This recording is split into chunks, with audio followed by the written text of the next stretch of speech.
Hi everyone, welcome to my channel. My name is Lisa and today I am here with another yearly budget. Yes, this would be 2 yearly budgets you're getting from me. My last yearly budget was just my expenses, and today I'm going to be sharing my budget that is for our home. So this is a combined budget from me and my daughter. We bought a home in, I don't know, it's been a couple months now. And we are both contributing to a joint account. I wanted to share all of our expenses for the house. How much are we contributing? What are we expecting the cost to be for the home, and what are we going to have left over? So that's what we're doing today. So let's go ahead and get started. Let's start with the income. So my daughter and I purchased the home together, and we are equally contributing to the house. We are each contributing $1,700 per month. So that is a total of $3,400.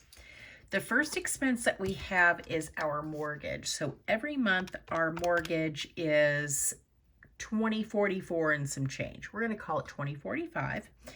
I like round numbers. So let's multiply that by 12. So our total house payment, just the bare minimum, is $24,540. So quite the chunk of change. So $24,540. Then we have the electric bill. Now, this is a brand new construction home, so I went ahead and signed us up for levelized billing. I'm not really sure how that is going to work throughout the year since it's a new construction.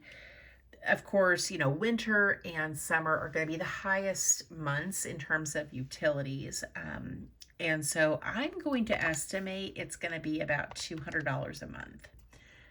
I think that once you take in consideration winter and summer, that's probably going to be maybe about what it'll be. We're going to estimate. So $200 times 12 is $2,400 for the electric. Then we have the water bill. So I'm estimating that the water bill will be no more than $50 a month. So that is going to be $600 for the year.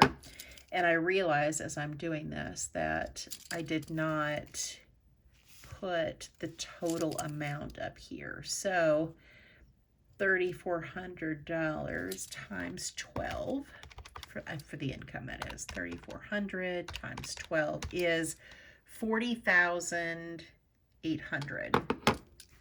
So let's just change this, shall we?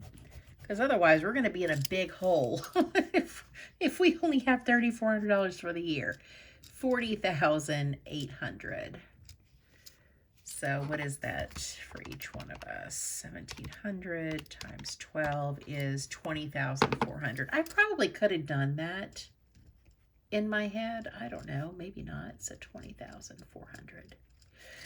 Okay, so moving on to the trash. Trash should be $5 a month. The trash bill, there is no trash bill. It's only recycling. We don't have a recycling can. Maybe we'll get it, maybe we won't. I don't know. But it should be about $60 a year for recycling. Then we have our HOA, and what we know right now is that the HOA is going to be under $200 a year. So 150, 160. I'm budgeting 200. Then we have the yearly termite contract, and that is $15 per month, so $180 for the year. Then we have pest control. So this is a quarterly service, but monthly it comes out to $33 a month. So that is $396 for the year.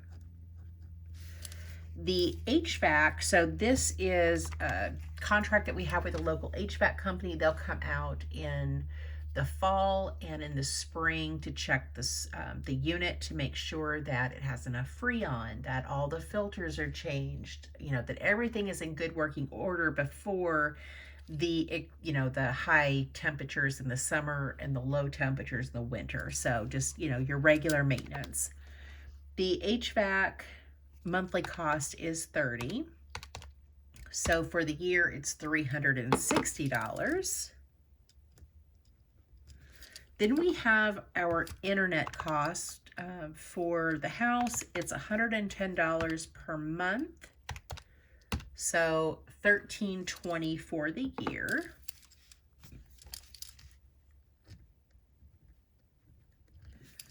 Then we have our, oh, I wrote termite down twice.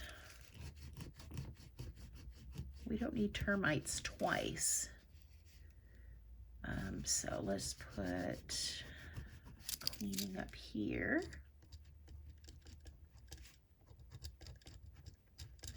Okay, so we have a cleaning lady that comes to the house every other Wednesday, and the cost is $150. So if we multiply that by 26, that is $3,900 for the year.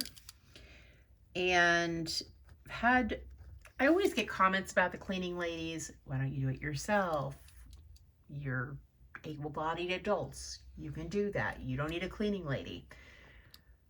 I don't give myself a lot of spending money. I don't have a lot of streaming services. Like, my budget is pretty much bare bones. I suffer from chronic pain. You may not know that if you're new, but I suffer from chronic pain. I have a really bad back. I have fibromyalgia. I have sciatica issues. I have, you know, some nerve damage. So I've got like numbness in my fingertips. And so I am not cleaning. Okay. I'm not doing it. I'm just not. It is too hard on me. I just can't do it. Now I can do like vacuuming, which I do. You know, I vacuum, I pick up, I do like those kinds of things. We do the dishes. But as far as like bending over a bathtub and scrubbing it out or doing the floors, the baseboards, it's not happening. My daughter, she has a bad back too. And she works a lot. So we have cleaning ladies. Don't come for me in the comments. But they are $3,900 for the year. Is that quite an expense? Of course it is. Would I like to be able to do it myself and save that money? Yeah, I sure would, but I can't.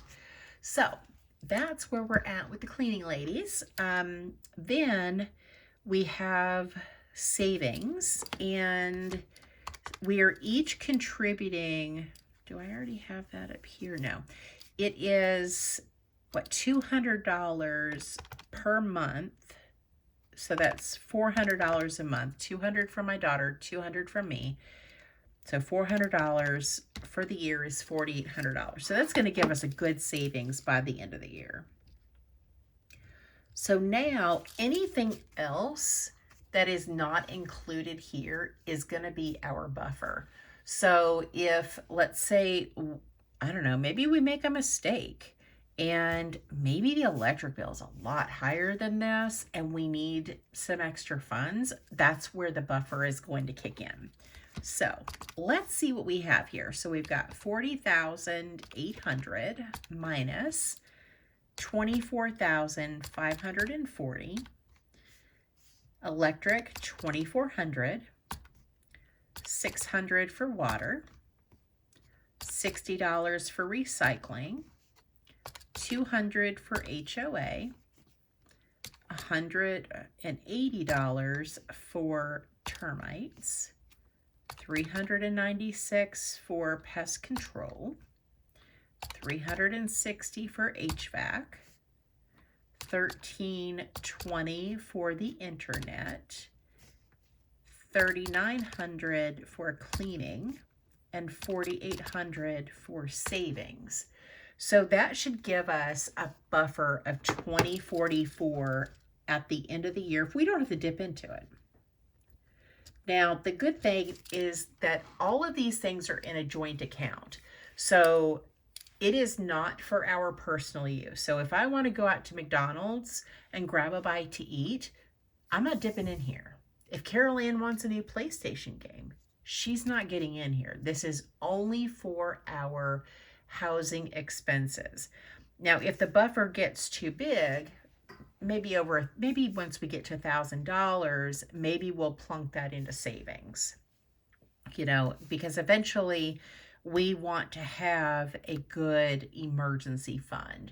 So the savings would not only be for, if let's say our air conditioning unit goes out and we had to replace it. Of course, we would want that to cover the savings to cover that expense. Or if it needs a new roof, we would want that to cover the new roof. If I lost my job and Carol Ann had to carry the house on her own, it would cover the cost of the house while I'm looking for a job. So I'm going to have an emergency fund of my own. My daughter will have her own emergency fund, but then this will also be like that third layer. So I think we have a really good plan in terms of how we decided to manage the household expenses. And if she croaks, I get the money that's in there. If I croak, she gets the money. So we're each other's beneficiaries, so that if anything happens, the other person's covered. Nobody's going to be left, holding the stick and without any help. So that is everything for this video. Let me know what you think about the budget. Have I left anything out? I think I have, made sure that I have all of the expenses that we're going to have just for the house. I think I've got everything that we need, but if you see something or you think that I'm missing something, please let us know. I'd love to know about it in the comments. Thank you guys so much for watching. Thank you for supporting the channel, and I hope you guys have a great day or night wherever you're at. Bye.